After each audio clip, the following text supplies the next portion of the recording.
to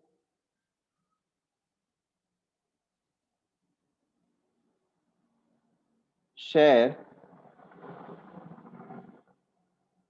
capital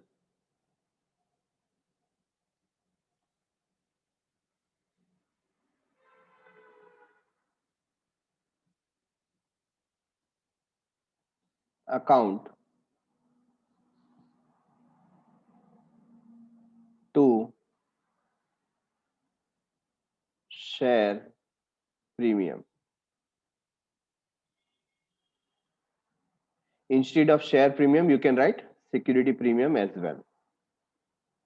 ठीक है, share premium की जगह अगर किसी को सिक्योरिटी प्रीमियम लिखना है तो सिक्योरिटी प्रीमियम लिख सकता है. तो 20,000 for share capital and 20,000 for share premium, total 40,000. being allotment money charged. Allotment money charged. After charging, we will receive this particular amount. Number 4, receive करेंगे. So bank account debit to allotment account, or you can write share allotment account.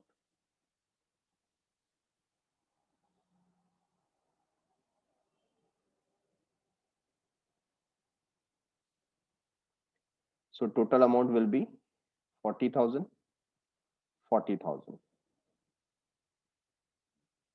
Being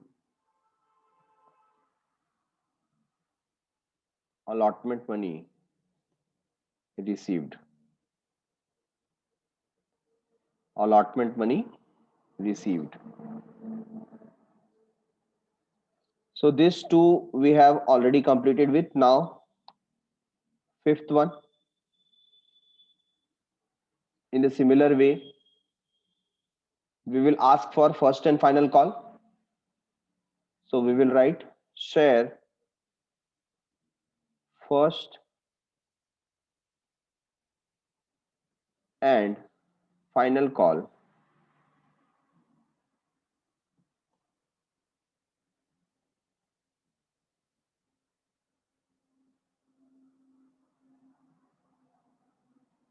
account debit.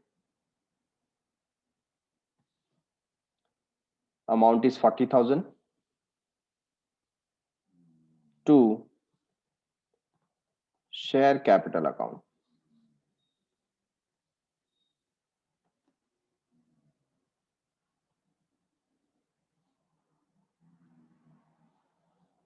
$40,000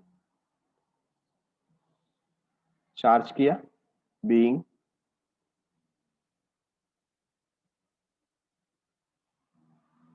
first and final call charged.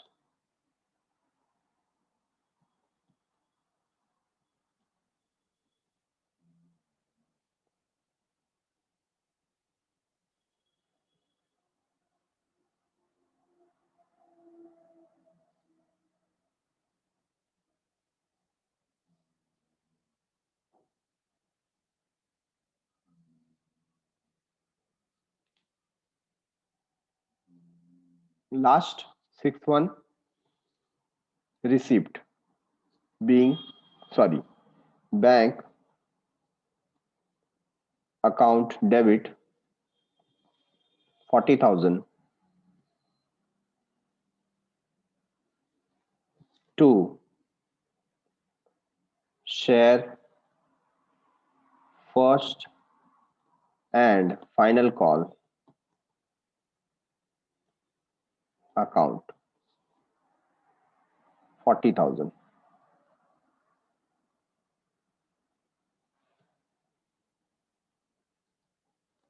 being final call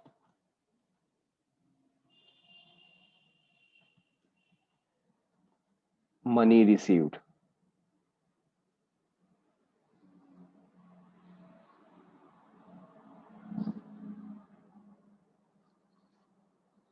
So in this way we can take total, and the total is 2,40,000.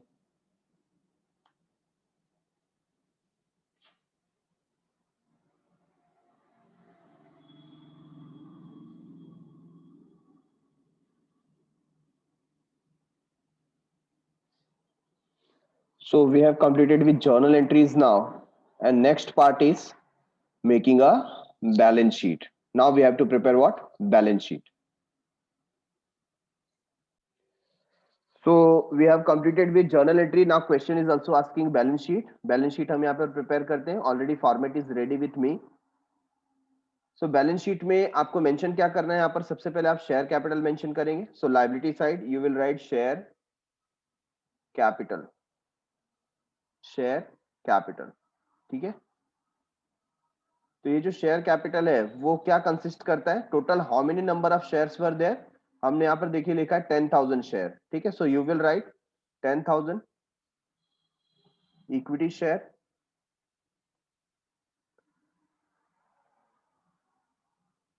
of rupees 10 each, of rupees 10 each. So like this you have to write. So ये total हो जाएगा 1 lakh, and next you have to write share premium, or you can write security premium 10,000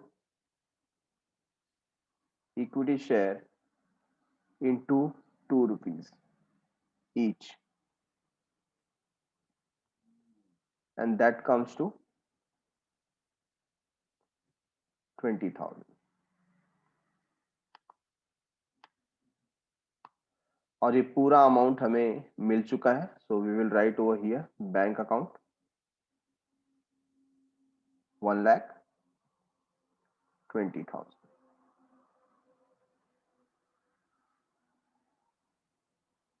total 1,20,000.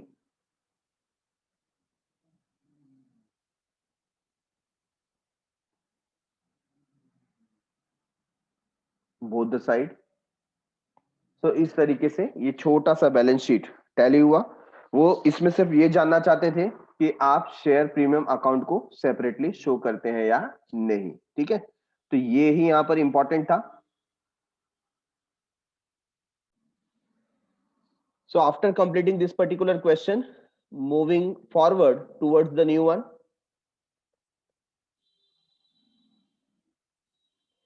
In your textbook, next question इसी तरीके से, या next जो concept है इसी तरीके से हमें discount के बारे में दिया गया है. हमने प्रीमियम का देखा, वहां पर शेयर प्रीमियम अकाउंट बनाया गया था. सो जब डिस्काउंट में शेयर इश्यू होता है, ऑब्वियसली आपको ये पता है कि जब हम लोग शेयर फेस वैल्यू से कम प्राइस में इश्यू करते हैं, फॉर एग्जांपल 10 रुपीज का फेस वैल्यू था और मैंने 9 रुपीज में इश्यू किया, तो 1 रुपीज का मैंने क्या दिया? डिस्काउंट दिया है. तो ये जो 1 रुपीज का मैंने डिस्काउंट दिया है, ये मेरे लिए क्या होगा? लॉस. ठीक है ना? तो जिस तरीके से शेयर प्रीमियम का अकाउंट क्रेडिट होता था, उस तरीके से ये जो डिस्काउंट का अकाउंट है वो डेबिट होगा, क्योंकि वो हमारे लिए लॉस है. तो जर्नल एंट्री देखिए क्या होता है. शेयर अलॉटमेंट अकाउंट डेबिट करेंगे, और discount on issue of share, ये जो डिस्काउंट आप प्रोवाइड कर रहे हैं ये कंपनी के लिए लॉस है, इसके लिए इसको क्या किया जाएगा? Debit to share capital account. Getting it everyone? तो इतना सिंपल है. आप शेयर प्रीमियम को डिस्काउंट के साथ मैच करके भी देख सकते हैं. So for understanding this particular concept हम सॉल्व करने जा रहे हैं क्वेश्चन नंबर 4 और इलस्ट्रेशन नंबर 4.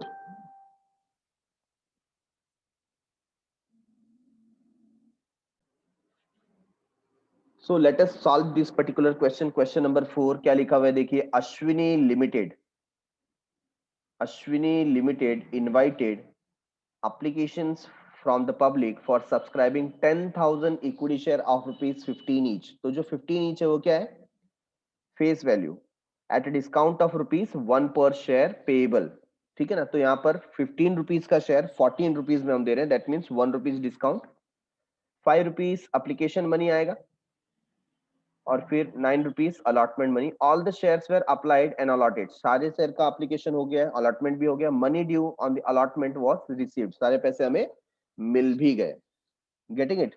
तो सबसे पहले हमें क्या अमाउंट रिसीव होने वाला है, यहाँ पर रिसीव होने वाला है 5 रुपीज ऑन अप्लीकेशन। तो यहाँ पर हम एंट्री पास करेंगे, bank account debit to share application money account. So you are going to write over here for application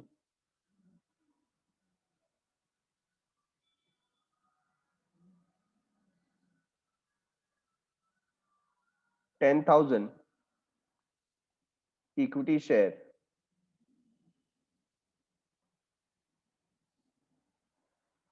and you are collecting 5 rupees per share. That means total is 50,000. Okay. On application, you will collect 50,000. So bank account debit 50,000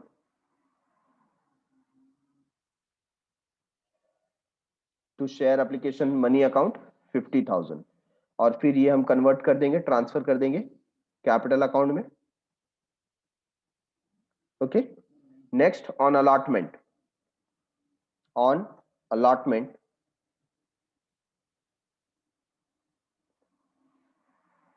10,000 equity share. अब यहां पर multiply किससे किया जाएगा, we are multiplying for rupees 9 per share. 9 rupees हमें मिल रहे हैं यहां पर,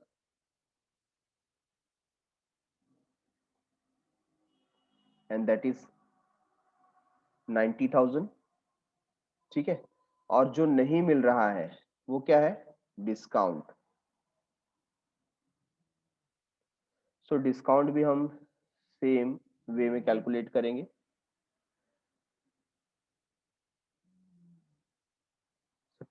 क्या अमाउंट का डिस्काउंट है, 1 रुपीज। 10,000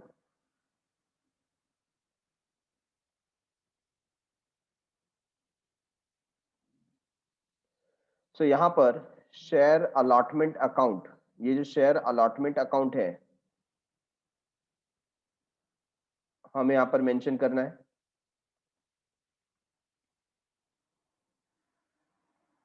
और यहां पर लिखा जाएगा discount on issue of share account.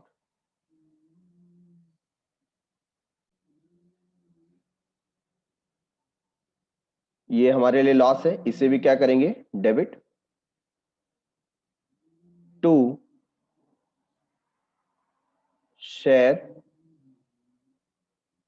Capital account, to share capital account. तो शेयर कैपिटल टोटल 1 लाख आ जाएगा और डिस्काउंट है 10,000 और अलॉटमेंट से हमें आएगा 90,000। Getting it everyone. अलॉटमेंट से हमें मिलने वाला है 90,000, डिस्काउंट हमने दिया 10,000 और टोटल जो शेयर कैपिटल में हमें अमाउंट शो होगा वो होगा 1 लाख का। अब यही पैसा रिसीव हो जाएगा, बैंक अकाउंट डेबिट यहां पर 1 lakh to share allotment account 1 lakh. Sorry, sorry I made mistake, यहाँ पर 90,000 कंसिडर करेंगे हम लोग ऑन बोथ द साइड, क्योंकि अलॉटमेंट में हमें 90,000 ही रिसीव करना है। ठीक है। तो यहाँ पर 90,000 जो रिसीव करना था वो हमने यहाँ पर रिसीव कर लिया, and now we will take the total. Total is 2,90,000।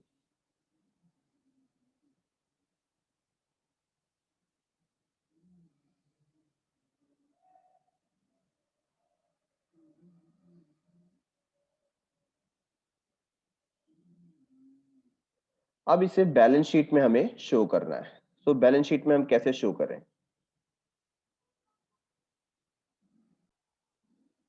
So after finishing journal entry, now show it in the balance sheet. Balance sheet में आप शेयर कैपिटल देखिए, यहाँ पर शेयर कैपिटल यहाँ पर क्रेडिट हुआ था 50,000 से, यहाँ पर शेयर कैपिटल क्रेडिट हुआ है 1 लाख से, तो टोटल कितना हो गया 1,50,000।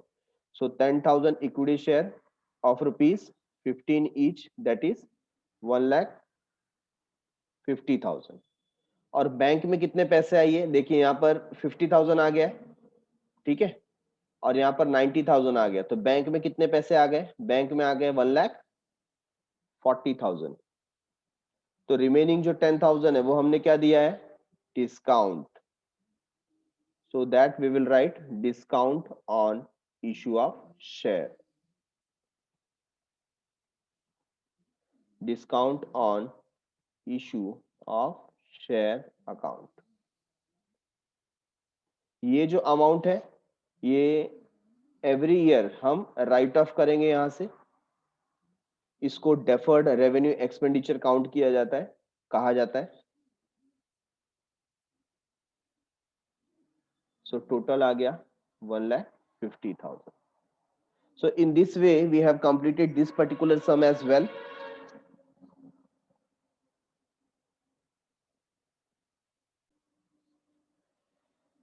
So from question number 3 and 4, illustration number 3 and 4, we have understood how to record the transaction of share issued at premium and share issued at discount. अब न्यू कंसेप्ट हमारे सामने आ गया, over subscription and under subscription. पहले हम लोग समझते हैं over subscription क्या होता है। What do you mean by over subscription? Over subscription का मतलब होता है कि कंपनी जितना शेयर इशू करना चाहती है, लोगों ने या इन्वेस्टर्स ने उससे कई गुना ज्यादा शेयर्स के लिए अप्लाई कर दिया। I will take an example.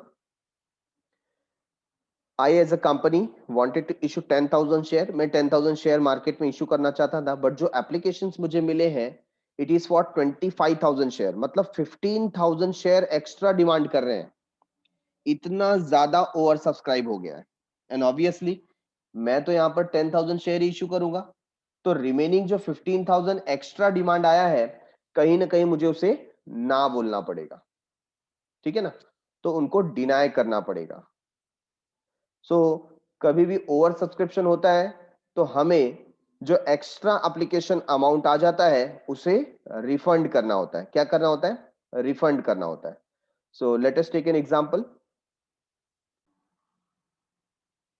We can understand with the help of this following example. Say we have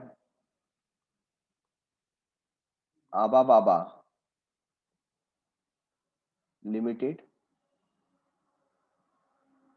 and it wants to issue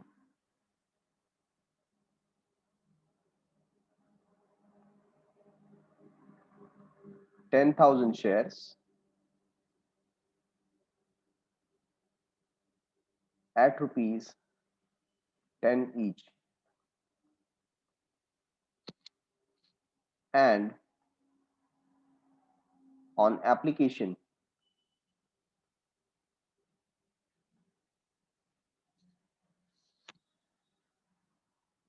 it require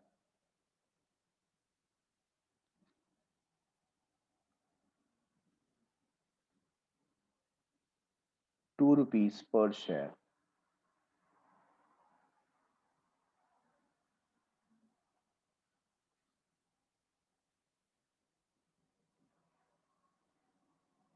Subscription received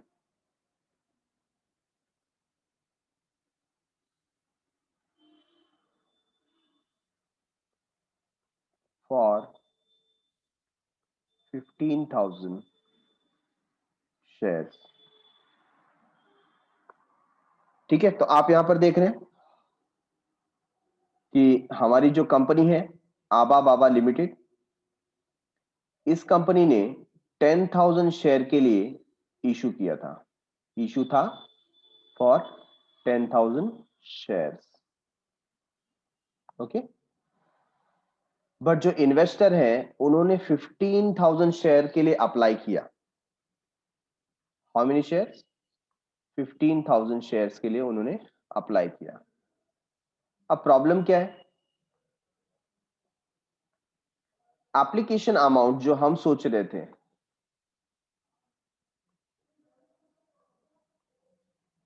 application amount received, I'm talking about received,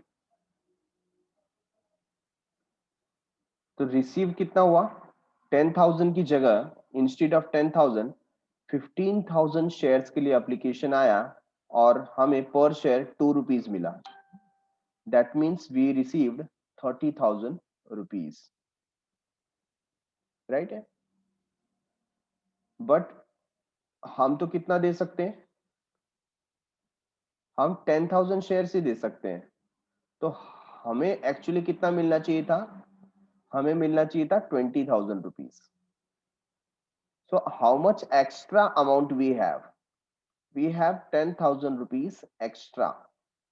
तो क्या ये 10,000 rupees हमारा हो गया, नहीं, इसे क्या करना पड़ेगा, रिफंड। क्या करना पड़ेगा, रिफंड। ठीक है, तो ऐसे केस में होगा क्या, तो first of all first entry जो होगी आप लिखेंगे bank account debit, how much you will write, 30,000, क्योंकि आपको 30,000 मिला है, ये आपकी फर्स्ट एंट्री हो जाएगी। To share application money account, और सिर्फ अकाउंट ऐसा भी लिख सकते हैं, ये 30,000 आपको मिल गया। एंट्री नंबर 2 आपको क्या करना पड़ेगा, शेयर एप्लीकेशन अकाउंट डेबिट करना पड़ेगा 30,000 से, बट उसमें से जो कैपिटल में जाएगा that is share capital account, वो सिर्फ कितना जाने वाला है, जो एक्चुअल होने वाला था 20,000, और रिमेनिंग जो अमाउंट है वो हम क्या कर देंगे, रिटर्न टू बैंक अकाउंट। ये हमने क्या कर दिया, रिफंड कर दिया 10,000। ठीक है, सो इन दिस मैनर इस पर्टिकुलर ट्रांजेक्शन का इफेक्ट आता है कि 10,000 आपको कैसे रिफंड करना है। सो आइए इसको देखते हैं इलस्ट्रेशन में। Number 5, Vaishali limited issue 10,000 equity share of ₹10 each. अभी देखिए 10,000 शेयर हम मार्केट में इशू कर रहे हैं और एट पार पे इशू कर रहे हैं, जहां पर हमने कहा है 3 रुपीज अप्लीकेशन पे दे दीजिए, 4 रुपीज अलॉटमेंट पे दे दीजिए और 3 rupees first and final call, total 10 रुपए हम कलेक्ट कर लेंगे। The company received application for 15,000 share. देखिए 10,000 की बात हुई थी लेकिन 15,000 एप्लीकेशन मिल रहे हैं। सो करना क्या होगा, the board of director have rejected 5,000 application. 5,000 share को सीधा रिजेक्ट कर दिया गया कि भाई मिलने वाले नहीं है। तो ये जो एक्स्ट्रा पैसे आ गए है ना, एक्स्ट्रा पैसे कितने आ गए, देखो यहां पर हमने सोच के रखा था कि एप्लीकेशन पे 3 रुपीज आएगा, सो 15,000 इंटू 3 रुपीज, टोटल कितना आया, 45,000 आया। सो हमने लिखा bank account debit to equity share application account. ठीक है, ये हमने लिख दिया। अब यहां से आपको शेयर कैपिटल में कितना डालना है, हमने तो भाई सोच रखा था कि हमारे जो शेयर है वो 10,000 शेयर ही है। सो 10,000 के हिसाब से कितने मिलने चाहिए थे, 10,000 के हिसाब से 3 रुपीज अगर काउंट करेंगे तो 30,000 मिलने चाहिए। तो उतना अमाउंट हमने कहां ट्रांसफर कर दिया, शेयर कैपिटल में। तो हमारी एंट्री हो गई equity share application account debit 30,000 to equity share capital account 30,000। अब 45,000 में से 30,000 चला गया कैपिटल में, रिमेनिंग 15,000। तो 15,000 हम रिफंड कर देंगे। Equity share application account debit to bank account 15,000। अब आप चाहें तो ये दोनों को आप क्या कर सकते हैं, कंबाइन एंट्री। ठीक है ना, क्योंकि देखो equity share application account debit यहाँ दोनों जगह कॉमन है, so there you can write 45,000 और नीचे आप लिख सकते हैं to equity share capital to bank. तो ये जो सेकेंड और थर्ड एंट्री है ये दोनों आप क्या कर सकते हैं, कंबाइन कर सकते हैं, जिसे ऐसे लिखा जा सकता है equity share capital account debit 45,000 to equity share capital account 30,000 to bank account 15,000। Getting it, and rest of the things are same. Next time हम क्या करेंगे, अभी 10,000 पे ₹4 कलेक्ट कर रहे हैं, तो पहले चार्ज करते हैं equity share allotment to equity share capital 40,000 और उसके बाद पैसे आ जाएंगे received bank account debit to equity share allotment और फिर फाइनल कॉल किया 30,000 एज पर ₹3 और फिर रिसीव किया bank account debit to equity share first and final call 30,000 got it everyone. So फटाफट ले लेते हैं नेक्स्ट कॉन्सेप्ट, वो है प्रोरेटा अलॉटमेंट। प्रोरेटा अलॉटमेंट मैं हर बार ये एग्जांपल यहां पर देता हूं। एक मदर है यहां पर,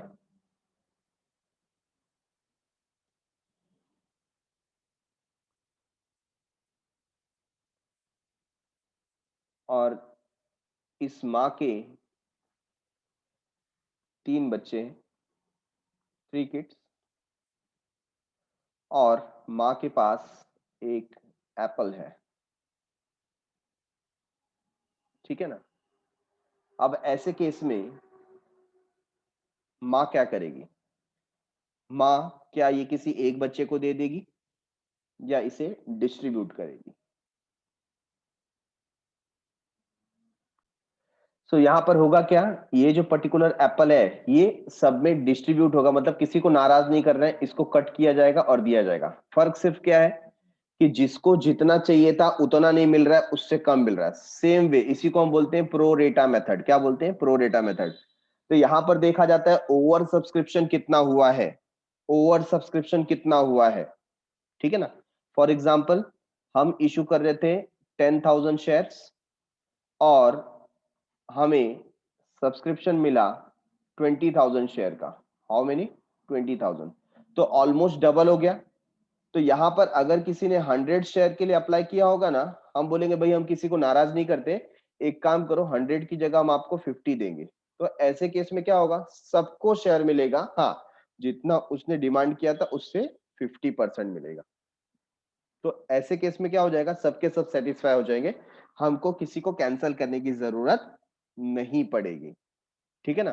तो यहाँ पर डिमांड करने वाले हैं 20,000, हमारे पास है 10,000, तो सबको हम क्या कर देंगे 50% के रेशियो पे इशू करेंगे। इसी को कहा जाता है प्रोरेटा अलॉटमेंट। अच्छा, प्रोरेटा अलॉटमेंट में होता क्या है, तो हमको अमाउंट को रिफंड करने की जरूरत नहीं है, क्योंकि नेक्स्ट टाइम जब अलॉटमेंट के समय हमें पैसे डिमांड करने हैं हम उस समय एडजस्ट कर देंगे। सो चेक कीजिए यहाँ पर, यहाँ का जो जर्नल एंट्री है बहुत इंटरेस्टिंग है, ध्यान से देखिए।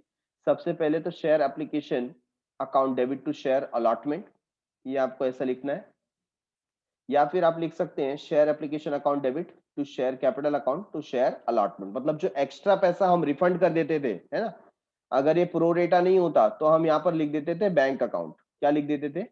बैंक अकाउंट, मतलब पैसे रिफंड कर दिया अगर कैंसल होता तो। लेकिन यहाँ पर कैंसल नहीं हो रहा है, हम रिफंड नहीं करेंगे, हम कहाँ एडजस्ट कर देंगे? शेयर अलॉटमेंट अकाउंट में एडजस्ट कर देंगे। चलो इसको समझने के लिए हम बढ़ते हैं क्वेश्चन नंबर, इलस्ट्रेशन नंबर 6 की तरफ। Sanika Company Limited issued 10,000 equity share to the public of ₹10 each, payable as ₹2 on application, ₹5 on allotment, and ₹3 on first and final call. तो टोटल देखिए ₹2, ₹5 and ₹3। टोटल कितना हो गया? ₹10, ठीक है। All the calls were made and money received, सारे call कर दिए गए, पैसे भी मिल गए। Company received application for 20,000 shares. देखिए हमने इशू किया 10,000 और हमें मिले कितने? 20,000 शेयर के एप्लीकेशन मिले, ठीक है। तो हमने यहां पर सोचा था कि 10,000 शेयर्स पे हमें एप्लीकेशन के टाइम पे जो ₹2 मिलने वाले हैं उससे हमारे पास कलेक्ट होगा 20,000, ठीक है, ये हमने सोचा था। बट एप्लीकेशन डबल आ गया, सब्सक्राइब हुआ 20,000 शेयर और ₹2 के हिसाब से हमारे पास आ गया ₹40,000। तो मुझे बताइए एक्स्ट्रा अमाउंट कितना आया? तो जो एक्स्ट्रा है वो है ₹20,000। अब ये ₹20,000 जो एक्स्ट्रा आ गया है, इस समय ये प्रो रेटा बेसिस पे डिवाइड किया जा रहा है, क्योंकि यहाँ पर लिखा है देखिए director decided to allot share to all applicants. जब ऐसी बात कर दी तो ये कौन सा बेसिस हो गया? प्रो रेटा मेथड। तो प्रो रेटा का मेथड क्या होता है? जिसने जितना डिमांड किया होगा उसका 50% उसको दे दिया। तो ये जो 20,000 है ये हम एडजस्टमेंट के लिए रख देंगे नेक्स्ट टाइम के लिए, कि जब हम अलॉटमेंट के पैसे मांगेंगे तो 20,000 रुपीज उसमें एडजस्ट कर दिया जाएगा। ठीक है, तो हमारा जो पहला एंट्री है बैंक अकाउंट डेबिट 40,000, क्योंकि हमें 20,000 के हिसाब से 2 रुपीज 40,000 रिसीव हुआ। और इंस्टेड ऑफ रिफंड, रिफंड देने की जगह हम उसको कहाँ एडजस्ट कर दे रहे हैं? इक्विटी शेयर अलॉटमेंट अकाउंट पे। ठीक है, अगर ये कैंसिल हुआ होता तो हम क्या लिखते हैं यहाँ पर? हम यहाँ पर लिखते हैं बैंक अकाउंट, लेकिन ये कैंसिल नहीं हुआ है तो हम लिखेंगे इक्विटी शेयर अलॉटमेंट अकाउंट। और आप नेक्स्ट देखिए, हम पहले चार्ज कर रहे हैं 10,000 शेयर पे 5 रुपीज के हिसाब से हमें लेना कितना था? 50,000। लेकिन हमें पता है ऑलरेडी हमने 20,000 कलेक्ट कर लिया है ना, ऑलरेडी 20,000 कलेक्ट कर लिया है, तो अब हमें कितना रिसीव होगा? ओनली 30,000। ठीक है, तो जब हम रिसीव करेंगे तो क्या लिखेंगे? Bank account debit to equity share allotment account, और रिसीव कितना हुआ? 30,000। क्यों? बाकी के 20,000 कहाँ गए? तो ऑलरेडी हमें मिल चुके थे, वो एडजस्ट हो चुके हैं। ठीक है, और लास्ट जो फुल एंड फाइनल कॉल है वो तो सेम होगा, 30,000 के हिसाब से पहले चार्ज करेंगे और फिर रिसीव करेंगे। Getting it everyone?